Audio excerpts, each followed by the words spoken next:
Bible సమయం గంభీర సమయం వచన పరంపర ధ్యానాంశ సమయం బైబిల్ సమయం గంభీర సమయం దైవ సన్నిధికి అనుబంధ సమయం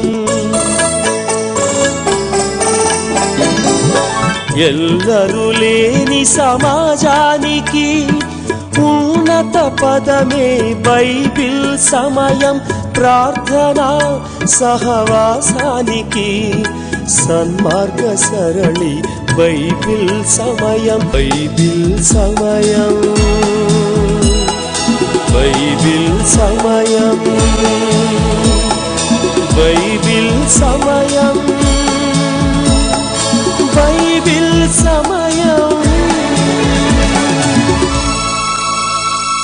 ఈ కార్యక్రమాన్ని ప్రియ చెల్లి కె విజయరాణి యొక్క పుట్టుకదిన సందర్భంగా వారు స్పాన్సర్ చేశారు. వీరు గురువయ్య తోట, పొద్దుటూరు, కడప జిల్లా. దేవుడు చెల్లిని దీవించునుగాక.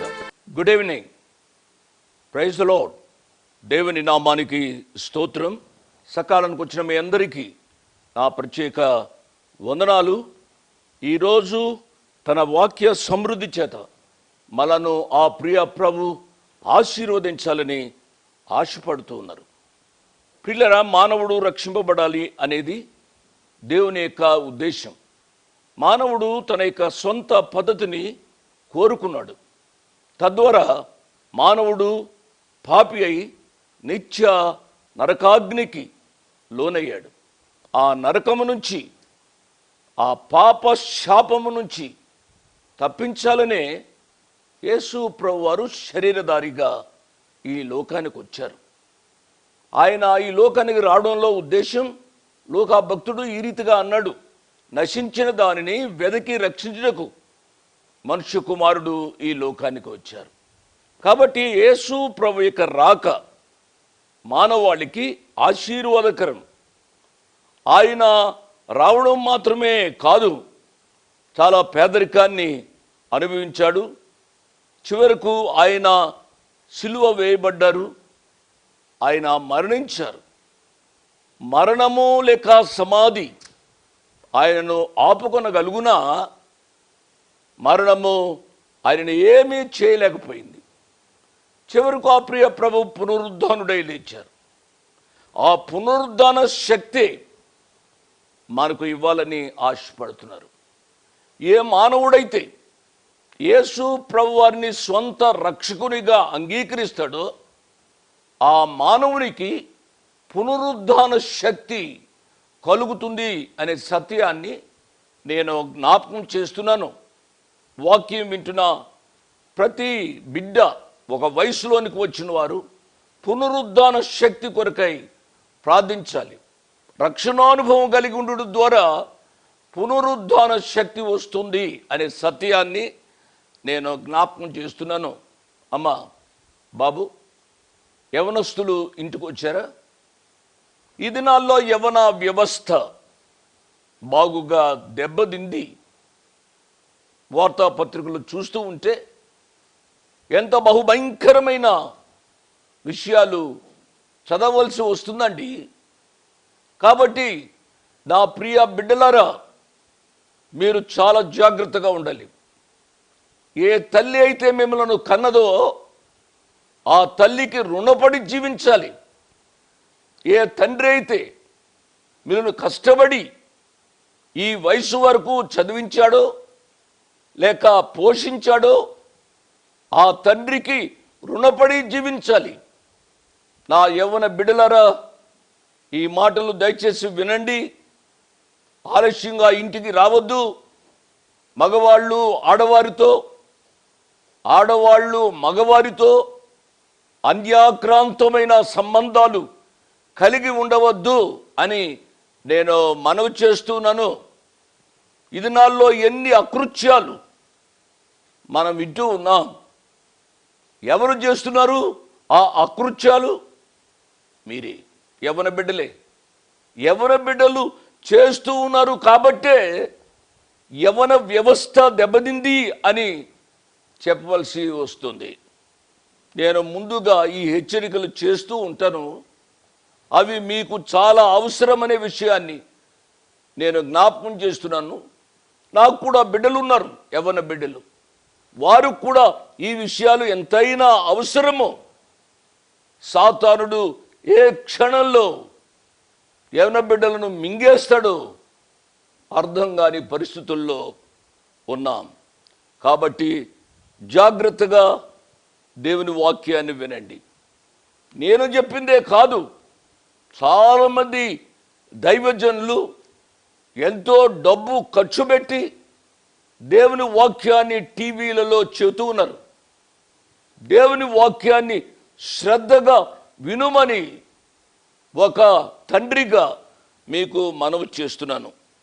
మంచిది, దేవుని యొక్క వాక్య ధ్యానంలోనికి వెళదాం. దానికి ముందుగా ప్రార్థన చేసుకుని దేవుని యొక్క వాక్యాన్ని ధ్యానం చేసుకుందాం. తలలు వంచండి, కళ్ళు మూసుకునండి, ప్రార్థనలో నాతో ఏకీభవించండి. మమ్మల్ని మికిలిగా ప్రేమించిన మా ప్రియ పరలోకపు తండ్రి, వందనాలు స్తోత్రాలు నాయనా.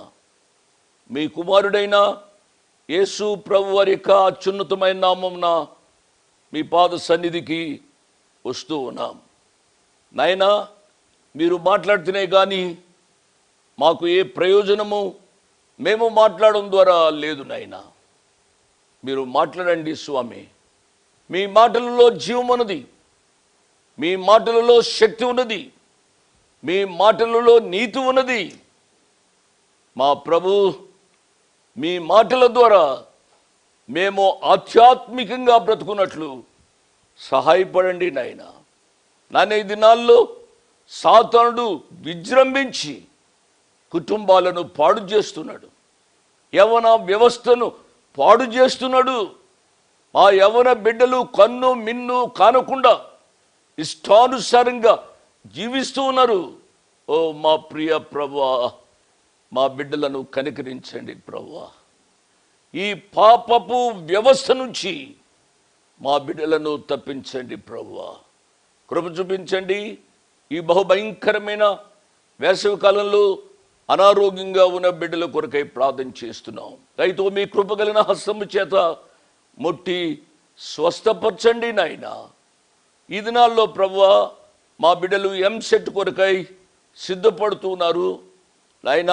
ఎంసెట్లో, ఇంజనీరింగ్లో, మెడిసిన్లో మా బిడ్డలు మంచి ర్యాంక్స్లో పాస్ కావడానికి సహాయపడండి నాయన. కృప చూపించండి, మహిమ పొందండి. ఈరోజు వాక్య భాగం ద్వారా నన్ను పరిశుద్ధపరచండి ప్రభువా. మమ్మలను పరిశుద్ధపరచండి నాయన. మీ కొరకు జీవించే సాధనాలుగా వాడబట్టానికి మీ కృపా సహాయాన్ని కోరుకుంటూ, మీ కుమారుడు మా రక్షకుడు యేసు ప్రభు వారి యొక్క అతి శ్రేష్టమైన నామమున అడిగి వేడుకుంటున్నాము తండ్రి. ఆమెన్, ఆమెన్ అని చెప్పిన మీ అందరికీ నా ప్రత్యేక వందనాలు. గత పాఠంలో పౌలు గారు రోమీలకు రాసిన పత్రిక 1వ అధ్యాయాన్ని మనం ముగించాం. గత పాఠంలో రోమీలకు రాసిన పత్రికలో చాలా శ్రేష్టమైన విషయాలు మనం చెప్పుకున్నాం. ఈ 1వ అధ్యాయంలో పౌలు గారు అవినీతి పరులను గూర్చి ఆయన వ్రాశారు. నీతి లేనివాడు కోతి కంటే పాడు. ఈ దినాల్లో కూడా నీతి లేకుండా మానవుడు జీవిస్తూ ఉన్నాడు, అవినీతితో జీవిస్తున్నాడు. Right from the small job, ఉన్నతమైన స్థాయిలో ఉన్న ఉద్యోగులు కూడా ఎంత అవినీతి పరులుగా జీవిస్తున్నారో ఆలోచించాలి. అందరూ కాదు, కొంతమంది సిద్ధాంతాలకు, కొంతమంది దేవునికి భయపడి వారు ఎంతో పరిశుద్ధముగా జీవిస్తున్నారు. కాబట్టే ఇంకా ఈ యొక్క వ్యవస్థ నీతి న్యాయాలతో నడుస్తుంది. కొంతమంది అయితే వారి అంతరాత్మను వారే పరీక్షించుకోవాలి. 2వ అధ్యాయంలో స్వనీతి పరుని గూర్చి వ్రాయబడి ఉంది. అవినీతి పరుడు ఒకడు, స్వనీతి పరుడు ఇంకొక ఆయన. ఈ సత్యాన్ని ఆలోచించాలి. మొదటి అధ్యాయాన్ని మనం ధ్యానం చేశాం. ఈ మొదటి అధ్యాయంలో అవినీతి పరుని యొక్క లక్షణాలు బహువచన పదంలో చెప్పబడితే, రెండవ అధ్యాయంలో స్వనీతి పరుని గూర్చి ఏకవచనంలో చెప్పబడింది. ఈ విషయాలను వచనం వెంబడి వచనం ధ్యానిస్తూ ఉన్నప్పుడు నేను చెప్తాను. రోమిలకు రాసిన పత్రిక 2వ అధ్యాయము మొదటి వచనాన్ని చదువుతున్నాను. కాబట్టి తీర్పు తీర్చు మనుష్యుడా, నీవు ఎవడవైనను సరే నిరుత్తరుడవై ఉన్నావు. దేని విషయములో ఎదుటివానికి తీర్పు తీర్చుచున్నావో దాని విషయములో నీవే నేరస్తుడు అని తీర్పు తీర్చుకొనుచున్నావు. ఏలైనగా తీర్పు తీర్చు నీవును అట్టి కార్యములనే చేయుచున్నావు కావా? పరిశుద్ధాత్మ ద్వారా అపోస్తలుడైన పౌలు గారు రోమాలో ఉన్న సంఘానికి వ్రాసిన మాటలు, ఈ మాటలు ఎంత బలమైన రీతిగా ఉన్నాయో ఈ యొక్క పత్రిక చదివితే మనకు అర్థమవుతుంది. ఇదే భావాన్ని స్ఫురింపజేస్తూ యేసు ప్రభు వారు కొండ మీద ప్రసంగం చేశారు. మీకు గుర్తుందా? చూడండి, మత్తయి సువార్త 7వ అధ్యాయం మొదటి 5 వచనాలు చదువుతున్నాను. మీరు తీర్పు తీర్చకుడి, అప్పుడు మిమ్మను గూర్చి తీర్పు తీర్చబడదు. మీరు తీర్చు తీర్పు చొప్పుననే మిమ్మును గూర్చి తీర్పు తీర్చబడును. మీరు కొలుచు కొలత చొప్పుననే మీకును కొలవబడును. ఇక్కడ పౌలు గారు ఏమంటున్నాడు? తీర్పు తీర్చు మనుష్యుడా. యేసయ్య ఏమంటున్నాడు? మీరు తీర్పు తీర్చకుడి. 5వ వచనం వరకు నేను మత్తయి సువార్తలోంచి చదువుతున్నాను. మొదటి వచనాన్ని చదివాను. నీ కంటిలో దూలముండగా నీవు నీ సహోదరుని చూచి నీ కంటిలో ఉన్న నలుసును తీసివేయమని చెప్పనేలా? వేషధారి, మొదట నీ కంటిలో ఉన్న దూలమును తీసివేసుకొనుము, అప్పుడు నీ సహోదరుని కంటిలో ఉన్న నలుసును తీసివేయుటకు నీకు తేటగా కనబడును. పరిశుద్ధమైనది కుక్కలకు పెట్టకుడి. మీ ముత్యములను పందుల ఎదుట వేకుడి. వేసినలా అవి ఒకవేళ వాటిని కాళ్ళతో త్రొక్కి మీ మీద పడి మిమ్మను చీల్చివేయును. అడుగుడి, మీకియ్యబడును. వెదకుడి, మీకు దొరుకును. తట్టుడి, మీకు తీయబడును. అడుగు ప్రతి వాడును పొందును. వెదుకువానికి దొరకును, తట్టువానికి తీయబడును. ఎంత శ్రేష్టమైన మాటలండి ఈ మాటలు! ఎంత క్రిస్టల్ క్లియర్గా, అంటే ఎంత విపులంగా యేసు ప్రభు వారు ఆ కాలంలో చెప్పారో ఇప్పుడు నేను చదివిన దాన్ని బట్టి మీరు విన్నారు కదూ. ఈ దినాల్లో కూడా చాలామంది ఇతరులపై నిందలు మోపుతారు. నిందలు మోపేవారు ఎవరు అనగా ఎక్కువ నిందలతో కూడిన బ్రతుకున్నవారే ఇతరులపై నింద మోపుతారు. గురువింద పూసను మీరు ఎప్పుడైనా చూసారా? గురువింద పూసకు తన క్రింద ఉన్న నలుపు కనబడదు. చాలామంది బ్రతుకులు కూడా ఈ రీతిగా ఉన్నాయి. తమ బ్రతుకులను గూర్చి వారు చూడరు. ఎదుటివారి యొక్క బతుకులను గూర్చి మైక్రోస్కోప్లో చూసినట్టుగా వారు చూస్తూ ఉంటారు. చాలా విచారకరమైన సంగతి అనే విషయాన్ని నేను జ్ఞాపకం చేస్తున్నాను. ఇతరులను విమర్శించే వారిని గూర్చి పరిశుద్ధాత్మదేవుడు ఈ రీతిగా చెబుతున్నాడు. తీర్పు తీర్చు మనుష్యుడా, నీవు ఎవరివైనా సరే నువ్వు ధనికుడు కావచ్చు, నువ్వు పెద్ద హోదా ఉన్నవాడు కావచ్చు, who ever you may be, నీవు ఎవరు అయినా సరే నీవు నిరక్షరుడు అయినావు. అంటే నువ్వు ఎంత గొప్పవాడువైనా సరే నీ మటుకు నీ బ్రతుకును ఆలోచించుకోవాల్సిన అవసరత ఉన్నది అనే సత్యాన్ని నేను జ్ఞాపకం చేస్తున్నాను. ఒకడు అవినీతిపరుడు, రెండవ వాడు స్వనీతిపరుడు. అవినీతిపరుడు, స్వనీతిపరుడు, ఈ రెండు మాటల్లోని తేడా మీరు గ్రహించాలి. అంటే పాపములో ఎక్కువ స్థాయి పాపం, తక్కువ స్థాయి పాపం అని కాదు. పాపం అంటే పాపమే. ఒకవేళ దాని యొక్క వెయిట్, దాని యొక్క తూకం కొంచెం ఎక్కువగా ఉండవచ్చు. నరహత్య, దొంగతనం, ఇంకా కూనీలు చేయడం, ఇవన్నీ కొంచెం బరువుగా ఘోరంగా కనబడవచ్చు. కొన్ని చిన్న చిన్నవి ఉంటాయి, అబద్ధం చెప్పడం, లేక వారిని వీరిని పాడు చేయడం, ఆ చాడీలు చెప్పి ఈ రీతిగా ఆ రీతిగా చేయడం, అంటే దాన్నే మన యొక్క కొలికల్ లాంగ్వేజ్లో కొంపలు తగలబెట్టడం అంటాం కదూ. అదే రీతిగా ఈ దినాల్లో కొద్ది మంది ఉన్నారు అనే విషయాన్ని నేను జ్ఞాపకం చేస్తున్నాను. పైకి కనబడే ఈ దొంగతనం, వ్యభిచారం మనం చేయకపోవచ్చు. ఆ మాట వినండి. చాలా మంచిగా కనబడవచ్చు, కానీ నా ప్రియులరా, కనబడిని పాపాలు కొన్ని చేస్తూ ఉంటారు. చూసారా, కనబడని పాపాలు. ఒక అమ్మాయి అలా వెళ్తుంది, ఆ అమ్మాయిని చూస్తాడు, ఆ అమ్మాయిని నచ్చుకుంటాడు, ఇక ఆ అమ్మాయి వెనుక వెళుతూ ఉంటాడు, కనబడడు.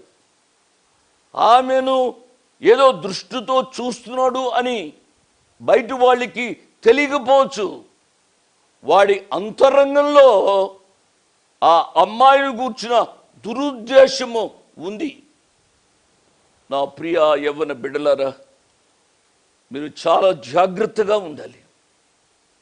ఎదుట అమ్మాయిని నీవు దురుద్దేశంతో చూస్తూ వెంబడిస్తూ ఉంటే, నీ చెల్లిని ఆ రీతిగా చూస్తూ ఇతరులు వెంబడిస్తూ ఉంటే నీకు ఏ రీతిగా ఉంటుందో ఆలోచించాలని నేను మనవి చేస్తున్నాను. నా ప్రియ బిడ్డలారా, అవినీతి అయినా స్వనీతి అయినా ఒకానొక దినాన్ని అవి బయటకు వస్తాయి. కాబట్టి ఈ విషయాలలో చాలా జాగ్రత్తగా ఉండాలని నేను మనవి చేస్తూ ఉన్నాను. ఇటువంటి వారిపై దేవుని కోపము ఉంటుంది. చూడండి 2వ వచనం, అట్టి కార్యములు చేయు వారి మీద దేవుని తీర్పు సత్యమును అనుసరించినదే అని ఎరుగుదుము. మానవుడు పై రూపాన్ని చూస్తాడు, దేవుడు ఆంతర్యాన్ని చూస్తాడు. మానవుడు పై రూపాన్ని చూచి అతన్ని తన సొంత జ్ఞానంతో క్యాలిక్యులేట్ చేసి ఇతడు మంచివాడు లేక ఈమె మంచిది అని అనుకుని పైగా అతడు మనసులో తీర్పు తీర్చుకొని అతన్ని ప్రేమిస్తాడు, లేక ఆమెను ప్రేమిస్తాడు, ద్వేషిస్తాడు. మానవుడు చూచేది పై రూపం, కానీ ఆంతర్యాన్ని చూచేది ఆ దేవాతి దేవుడు. ఆ దేవుణ్ణి నువ్వు కప్పిపుచ్చలేవు అనే సత్యాన్ని నేను జ్ఞాపకం చేస్తున్నాను.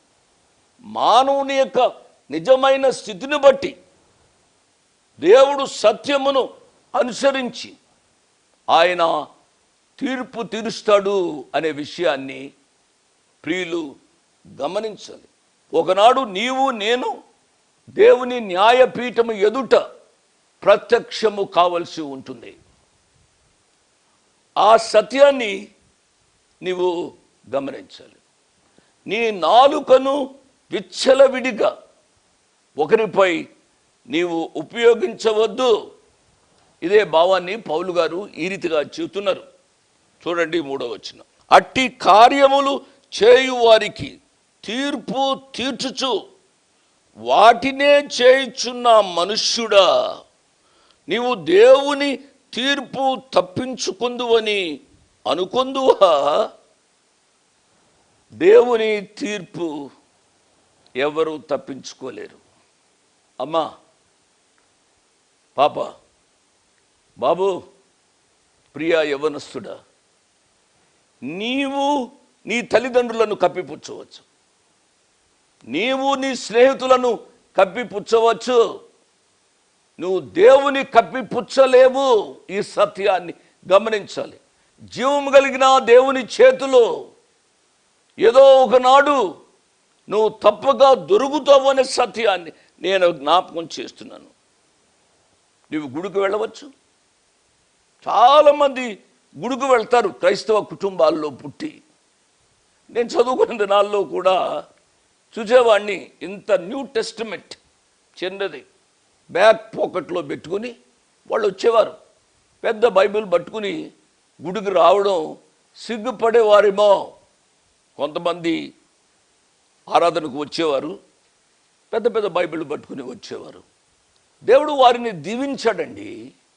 రాష్ట్రంలో, దేశంలో ఉన్నతమైన స్థాయిలో అటు వారిని దేవుడు ఉంచాడు. నా ప్రియ చిన్న బిడ్డలారా, యవ్వన బిడ్డలారా, ఈ సత్యాలు మీరు గమనించాలి. ఎవరినైనా నువ్వు మోసం చేయవచ్చు. నువ్వు కన్న తల్లిదండ్రులనే నువ్వు మోసం చేయవచ్చు. నీతో పుట్టిన వారినే నువ్వు మోసం చేయవచ్చు. కానీ నీ ప్రియ ప్రభువును నువ్వు మోసం చేయలేవు అనే సత్యాన్ని నేను జ్ఞాపకం చేస్తున్నాను. నీవు దేవుని నుంచి తప్పించుకోలేవు అని గ్రహించి ఈ రాత్రి ప్రభు యొక్క పాదాల దగ్గరకు రావాలి. పాపం చేసినా లేక దేవుని యొక్క మాటను అతిక్రమించినా ఆదాము అవ్వలు తప్పించుకున్నారా? తప్పించుకోవాలి అని ఆదాము అవ్వలు అంజూరపు మట్టలు కట్టుకున్నారు. వారి దిశములను కప్పుకోవడానికి ప్రయత్నం చేశారు. ఎంతకాలం ఆ అంజూరపు ఆకులు పచ్చగా ఉంటాయి? పచ్చగా ఉన్న ఆకులు ఎండిపోవా? ఎండిపోయిన ఆకులు రాలిపోవా? రాలిపోయినప్పుడు వారి దిశముల కనబడదా? ఆదాము అవ్వలు ఏదో అంజూరపు కచ్చడాలు కట్టుకొని కప్పుకుందాం అని అనుకున్నారు. దేవుని చేతిలో వారు దొరికిపోయారు. నా ప్రియులరా, నేను ఒక మాట చెప్పి ఇక ముగింపులోనికి వచ్చాను. మనుషుల కళ్ళు కప్పవచ్చు. ఒక భక్తుడు ఏమన్నాడు అని అంటే, మానవుడు తప్పు చేసి 4 రకాలుగా తప్పించుకోవడానికి ప్రయత్నం చేస్తాడు అని అన్నాడు. నెంబర్ 1, అతడు చేసిన తప్పును ఇతరులు చూడకుండా మేనేజ్ చేయవచ్చు. వింటున్నారు కదా? చాలామంది ఈ దినాల్లో అలాగే ఉన్నారు. దొరికితే దొంగ, లేకపోతే దొరే కదూ. ఈనాడు ఆలోచించాలి. 2వది, న్యాయస్థాన పరిధిలోనికి రాకుండా తనకు ఉన్న తెలివిచేటలను బట్టి అతడు తప్పించుకోవచ్చు. నెంబర్ 2. నెంబర్ 3, ఒకవేళ తను చేసిన నేరం కోర్టులోనికి వచ్చిన ఏదో ఒక సాంకేతిక వాదాన్ని బట్టి, మానవుని యొక్క జ్ఞానమును బట్టి వాదించడం ద్వారా అతడు తప్పించుకోవచ్చు. 4వది, ఒకవేళ అతడు శిక్షించబడితే జైలు నుండి పారిపోయిన అతడు తప్పించుకోవచ్చు. ఎన్నో మార్గాలు మానవుడు వెతుకుతూ వస్తున్నాడు. మానవుడు ఇంకొక మానవుని కనుసైగుల్లో నుంచి తప్పించుకోవచ్చు, కానీ ఏ మానవుడు ఎంత జ్ఞాని అయినా, ఎంత చాకచత్యం ఉన్నా, ఎంత కుయుక్తిపరుడైనా దేవుని కను సైగల్లో నుంచి అతడు తప్పించుకోలేడు అనే సత్యాన్ని నేను జ్ఞాపకం చేస్తున్నాను. ఈ రాత్రి లోతైన రీతిగా ఈ మాటలు నీ హృదయంతరంగంలోనికి వెళ్ళాలి అనేది నా యొక్క ఆశ. హెబ్రీయులకు రాసిన పత్రిక 2వ అధ్యాయం 3వ వచనంలో ఒక మాట ఉంది. నేను చాలా ప్రసంగాల్లో ఈ మాట వాడుతూ ఉంటాను. ఏమిటి అనగా, ఇంత గొప్ప రక్షణను నిర్లక్ష్యము చేసిన ఎడల ఎలాగూ తప్పించుకుందు. గొప్ప రక్షణ ఆ ప్రియ ప్రభు నీకు ఉచితంగా ఇవ్వాలని ఆశపడుతున్నాడు. ఉచితంగా పొందే ఈ రక్షణను నీవు నిర్లక్ష్యము చేస్తే హౌ కెన్ యూ ఎస్కేప్? ఆ నిత్య నాశనాన్ని నువ్వు ఏ రీతిగా తప్పించుకుంటావో ఆలోచించాలని ప్రభు పేరిట నేను జ్ఞాపకం చేస్తున్నాను. 4వ వచనం చదివి నేను ముగిస్తాను. లేదా దేవుని అనుగ్రహం మారు మనసు పొందుటకు నిన్ను ప్రేరేపించుచున్నదని ఎరుగక ఆయన అనుగ్రహైశ్వర్యమును, సహనమును, దీర్ఘశాంతమును తృణీకరించుదువా? ఆలోచించాలి. ఆ ప్రియ ప్రభు యొక్క దీర్ఘశాంతాన్ని తృణీకరిస్తావమ్మా? తృణీకరిస్తావా బాబు? ఆ దీర్ఘశాంతము కలిగిన ప్రియ ప్రభు ఈ రాత్రి సమయంలో నిన్ను పిలుస్తున్నాడు. నువ్వు వస్తే ఆయన నిన్ను కౌగిలించుకొని, నిన్ను ముద్దాడి, నిన్ను ఆయన ఉండే స్థలంలోనికి తీసుకుని వెళ్ళాలని ఆశపడుతున్నాడు. బాబు, అమ్మ, ఈ మాటలు నిర్లక్ష్యం చేయవద్దని ఒక తండ్రిగా ఈ రాత్రి మనవి చేస్తున్నాను. ఇది ఏ అనుకూల సమయం, ఇది ఏ రక్షణ దినం. ఈ రాత్రి నీది, ఈ సమయము నీది. తదుపరి గడిలో ఏమి జరుగుతుందో తెలియదు. కాబట్టి ఈ రాత్రి ఆ ప్రియ ప్రభు యొక్క పాదాల దగ్గరకు రమ్మని మనవి చేస్తూ ముగిస్తున్నాను. దేవుడు ఈ మాటలను నిండారుగా దీవించునుగాక. ఆమేన్. ఇంతవరకు వాక్యాన్ని విన్నందుకు మీకు నా హృదయపూర్వక వందనాలు. ఒక ప్రత్యేకమైన మనవి చేయడానికి మరొకసారి మీ ముందుకు వస్తున్నాను. అదేమిటి అనగా, ఈ కార్యక్రమాన్ని నిర్వహించడానికి నేను ఎంతో ధైర్యం చేశాను అనే విషయాన్ని జ్ఞాపకం చేస్తున్నాను. డబ్బుండి ఈ కార్యక్రమాన్ని ప్రారంభించలేదు. నన్ను రక్షించి ఇంతవరకు పిలిచిన ప్రభు ఉన్నారు అని, తదుపరి విశ్వాసులైన మీరు ఉన్నారు అనే ధైర్యంతో ఈ కార్యక్రమాన్ని కొనసాగిస్తున్నాం. కాబట్టి ఈ కార్యక్రమానికి అయ్యే ఖర్చులో కొంత భాగమైన మీరు భరించాలని మనవి చేస్తున్నాను. ఒకరోజు కార్యక్రమానికి ఎంత ఖర్చు అవుతుందో ఆ విషయాలు మీరు తెలుసుకోవాలంటే దయతో నాకు ఫోన్ చేసి కానీ, ఆఫీసుకు ఉత్తరం రాసి కానీ తెలుసుకొని సహాయపడమని ఒక తండ్రిగా, దైవదాసునిగా, అంకులుగా మీకు మనవి చేస్తున్నాను. My address 1-1-214/2, flat number 505506. 1-1-214/2, flat number 505506. Prithvi Apartments Extension, Gate Nagar, Chikkarpalli, Hyderabad 20.